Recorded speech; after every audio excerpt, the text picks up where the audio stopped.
வணக்கம் சுபிக்ஷா டிவி நேயர்களே, உங்கள் அன்பான சயின்டிபிக் வேதிக் அஸ்ட்ராலஜர் அஸ்ட்ரோரஞ்சி பேசுகிறேன். நல்லது நினைப்போம், நல்லதே நடக்கும். இந்த வீடியோல நம்ம என்ன பார்க்க போறோம்னு பாத்தீங்கன்னா, மே மாதம் 2024 மேஷ ராசிக்காரர்களுக்கு எப்படி ஒரு பலன் இருக்கு அப்படிங்கிறத நாம துல்லியமாக அறிவியல் சார்ந்த கதையாக ஒளித்தத்துவ முறையில நாம பார்க்க போறோம். இப்ப பாத்தீங்கன்னா ஆண்டு கிரகம் என்று சொல்லப்படுகிற ராகு கேது பாத்தீங்கன்னா மேஷத்துக்கு 12ஆம் இடத்துல ராகுவும் 6ஆம் இடத்துல கேதுவும் இருக்கிறார்.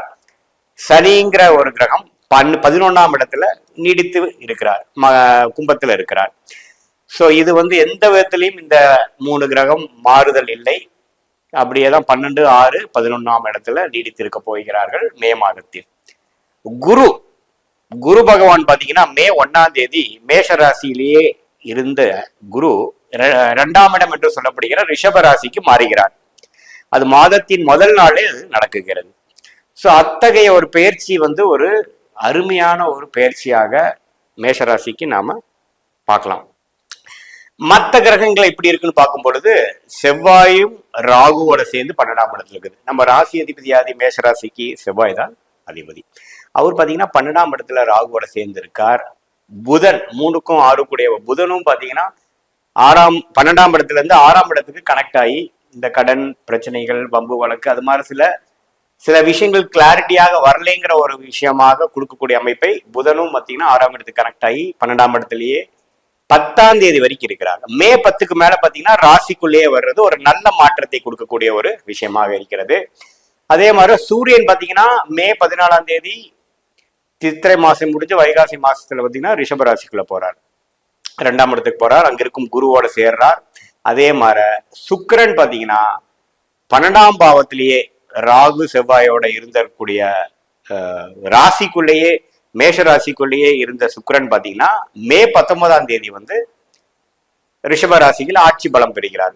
இது என்ன தெரியுதுன்னா, மே 14ஆம் தேதி சூரியனும் 2ஆம் இடத்துக்கும், மே 1ஆம் தேதியே குருவும் 2ஆம் இடத்துக்கும், சுக்கிரன் மே 19ஆம் தேதி 2ஆம் இடத்துக்கும் என்று சொல்லப்படுகிற அந்த குடும்பம், தனம், வாக்குஸ்தானத்தை பலப்படுத்துகிறார் மேஷராசிக்கு. இதுல நல்ல துல்லியமாக தெரியுது என்னன்னா, மாதத்தின் செகண்ட் ஆஃப் அருமையான ஒரு மாதமாக மேஷராசிக்கு இருக்கு. மாதத்தின் முதல் பகுதி பாத்தீங்கன்னா கொஞ்சம் சில எதிர்பார்ப்புகளை பார்க்க வேண்டிய விஷயமாவும், கைக்கு வந்தது வாய்க்கு வரவில்லையேங்கிற மாதிரி விஷயமாவும், ஏன்னா ராசி அதிபதியே ராகுவோட சேர்ந்து புதனோட சேர்ந்து இருக்கு பாத்தீங்கன்னா 10ஆம் தேதி வரைக்கும். ஸோ அது ஒரு சில குழப்பத்தையும் ஒரு சில விஷயத்தை டிலே கொடுக்கக்கூடிய விஷயமாவும் இருக்குதுங்க. மாதத்தின் செகண்ட் ஆஃப், அதாவது சூரிய பயிற்சிக்கு அப்புறம் சுக்கிர பயிற்சி, அங்க குருவோட இருக்கக்கூடிய அந்த 2ஆம் இடத்துல போய் சேர்ற பயிற்சி பார்த்தீங்கன்னா அருமையான பயிற்சியாக கேஷ் ஃப்ளோ வர வேண்டிய கடன் வருகிறது. பிசினஸ் பீப்புளுக்கு பார்த்தீங்கன்னா வர வேண்டிய முதலீடு வருகிறது. ஒரு வருஷமாக நம்ம போட்ட இன்வெஸ்ட்மெண்ட் கிணத்துல போட்ட மாதிரி இருந்தது திரும்பி நமக்கு கைக்கே வருகிறது.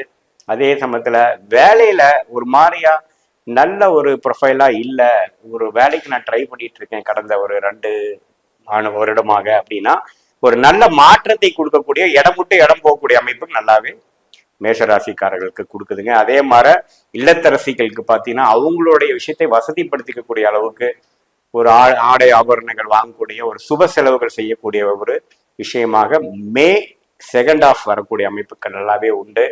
அதே சமயத்துல மாணவ செல்வங்கள் பார்த்தீங்கன்னா ஓரளவுக்கு நல்லாவே கான்சென்ட்ரேட் பண்ணி, எப்போ மே 10ஆம் தேதி புதன் ராசிக்குள்ளேயே வருகிறாரோ அப்ப இருந்தே பாத்தீங்கன்னா அந்த நீச்ச தன்மையிலிருந்து விலகி ராகுல இருக்கக்கூடிய புதன் விலகி கொஞ்சம் கான்பிடன்ஸும், அவங்களோட எழுதக்கூடிய எக்ஸாம்ஸ் கொஞ்சம் கான்பிடண்டா எழுதக்கூடிய அமைப்பு இருக்கிறது. ஸோ மே 15ஆம் தேதி வரைக்கும் கொஞ்சம் ஃபோக்கஸ் பண்ணணும் ஸ்டூடெண்ட்ஸு. மற்ற எல்லா வயதினரும் பாத்தீங்கன்னா மே 15 வரைக்கும் ஓரளவுக்கு கேர்ஃபுல்லாகவும் கவனமாகவும் நீங்க எடுக்கக்கூடிய முடிவுகளில் நம்ம சிரத்தை தன்மையோடு இருக்கக்கூடிய அமைப்பு தேவைப்படுகிறது.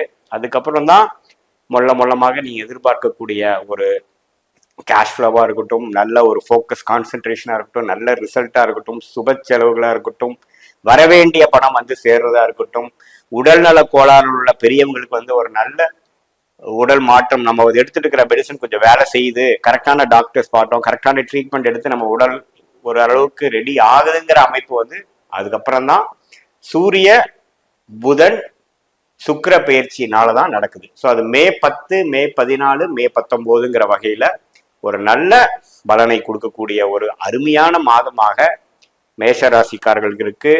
மேஷ ராசியின் அதிபதியாகிய செவ்வாய் ராகுவோட சேர்ந்து 12ஆம் வீட்டுல இருக்கிறார், 6ஆம் வீட்டை பார்க்கிறார். கொஞ்சம் இந்த விஷயத்த நீங்க கட்டாயம் ஞாபகம் வச்சுக்கணும். பேசுறப்ப கொஞ்சம் கவனமாக பேசணும். வம்பு வழக்கு கோர்ட்டு கேஸ்ல இருக்கிறவங்களாம் கொஞ்சம் கேர்ஃபுல்லா காய்களை நவுத்தணும், இல்லைன்னா உங்களுக்கு எதிராக போவதற்கு வாய்ப்பு உண்டு.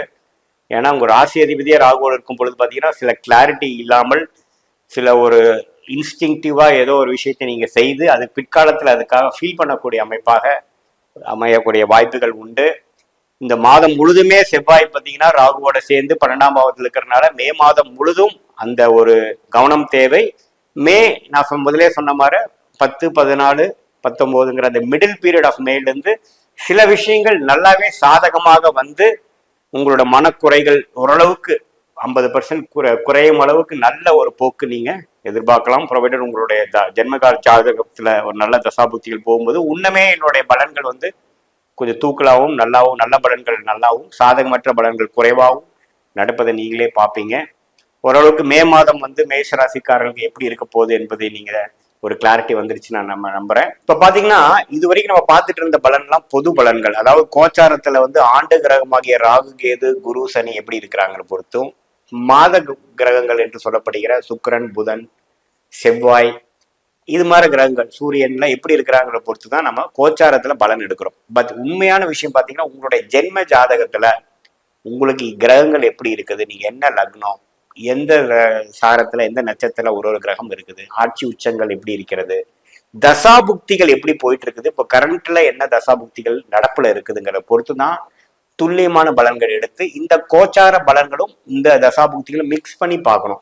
ஒரு 80% பாத்தீங்கன்னா உங்களுடைய தசாபுக்திகள் பலன் கொடுத்து அதுக்கு சப்போர்ட்டிங் ஃபேக்டரா இந்த கோச்சார பலன்கள் நம்ம எடுத்துக்கணும். அதுதான் வந்து கரெக்டான துல்லியமான பலன் எடுக்கக்கூடிய ஒரு அணுகுமுறை. ஸோ நம்ம எதுக்கு இது பார்க்குறோம் அப்படின்னு பார்த்தீங்கன்னா, பொதுவாக இப்போ இருக்கக்கூடிய இந்த மாத காலத்துக்கு எப்படி வந்து உங்களோட அமைப்புகள் இருக்கு, சாதகமாக இருக்கிறதா சாதகம் இல்லாமல் இருக்கிறதான்னு பார்க்குறோம். உங்களுக்கு சாதகமான தசாபுக்திகள் போகிறப்போ நல்ல பலன்கள், நான் சொல்லக்கூடிய பலன்கள் கொஞ்சம் தூக்கலாகவும், சாதகமற்ற தசாபுக்திகள் போகும்பொழுது நான் சொன்ன சாதகமற்ற பலன்கள் கொஞ்சம் அதிகமாகவும், சாதகமான பலன்கள் குறைவாகவும் இருக்கும் என்பதை நீங்கள் அறிந்து கொள்ள வேண்டும். மீண்டும் மற்றொரு காணொலியில் சந்திப்போம். நன்றி, வணக்கம்.